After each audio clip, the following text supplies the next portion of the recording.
सचिन सावंत एक मिनिट। देवेंद्र फडणवीस हा अत्यंत महत्त्वाचा प्रश्न आहे।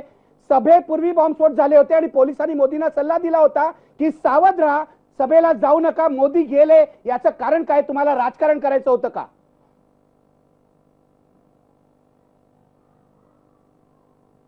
शंभर टक्के राजकारण करायचं नव्हतं। आता माझं म्हणणं देखील ऐकून घ्या। या ठिकाणी अतिशय स्पष्टपणे आज अरुण जेटलींनी आणि मोदींनी भूमिका मांडली आहे।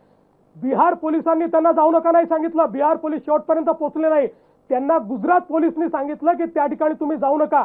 त्याच्यावर अतिशय स्पष्टपणे मोदींनी भूमिका घेतली।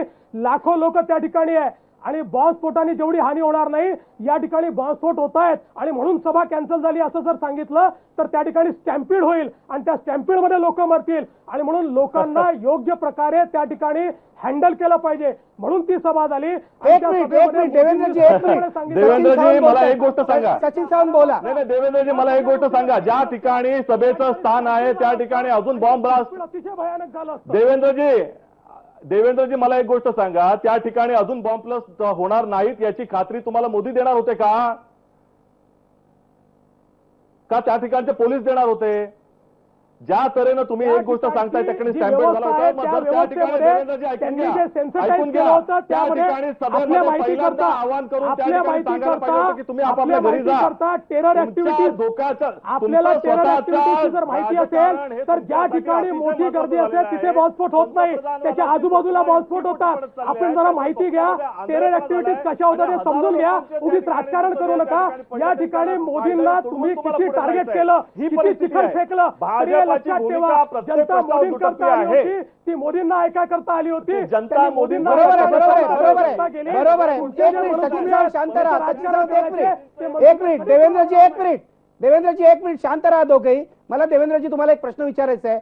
जनता मोदींसाठी आली होती, लाखो लोक होते, खरं आहे। या लाखो लोकांचा जीव मोदींनी धोक्यात नाही का घातला? आणि भाजपने व्यासपीठाखाली बॉम्ब आहे अशी अफवा नाही का पसरवली?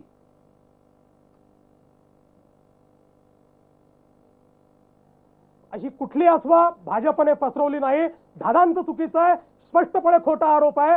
आणि मोदींनी त्या ठिकाणी एक मीटिंग घेतली, इव्हॅक्युएशनचा प्लॅन तयार केला आणि त्याच्यानंतर त्यात अतिशय स्पष्टपणे निर्णय केला की जर ही मीटिंग कॅन्सल झाली आहे असं जर त्या ठिकाणी कळवलं आणि बॉम्बस्फोटामुळे कॅन्सल झाली आहे तर स्टॅम्पीड होईल, लोक एकमेकाच्या अंगावरनं धावून जातील आणि त्यापेक्षा मोठ्या कॅज्युअलिटी होतील। आणि तुम्ही जर एकूण टेरर मॉड्यूल बघितलं तर टेरर मॉड्यूल असं असतं की जिथे गर्दी असते त्या ठिकाणी बॉम्बस्फोट होत नाही, गर्दीच्या आजूबाजूला बॉम्बस्फोट होतात, सभेच्या मध्ये ते होत नाही। आणि त्या ठिकाणची सिक्युरिटी कशा तऱ्हेने असली पाहिजे, लोकांची जीव वाचवण्याकरता हा निर्णय त्या ठिकाणी मोदींना येत असेल। माझा सवाल हा आहे की जे मोदी या ठिकाणी अशी सभा घेत आहेत त्यांची सुरक्षा करायची जबाबदारी पहिली गोष्ट त्यांना तुम्ही प्रश्न विचारत नाही, कारण तुम्ही त्या ठिकाणी पिवळा चष्मा लावलेला आहे, तुम्ही वेगळ्या चष्मातनं या ठिकाणी बघताय। मोदींची आणि लोकांची सुरक्षितता करण्याची ज्यांची जबाबदारी होती, ज्यांना अलर्ट मिळाले होते, त्यांनी कुठली सुरक्षितता केली नाही। एक मिनिट थांबा सचिन सावंत।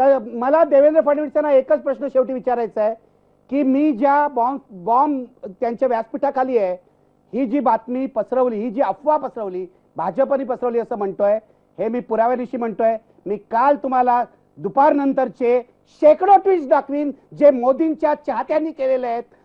ते ट्विट्स हा पुरावा नव्हे काय?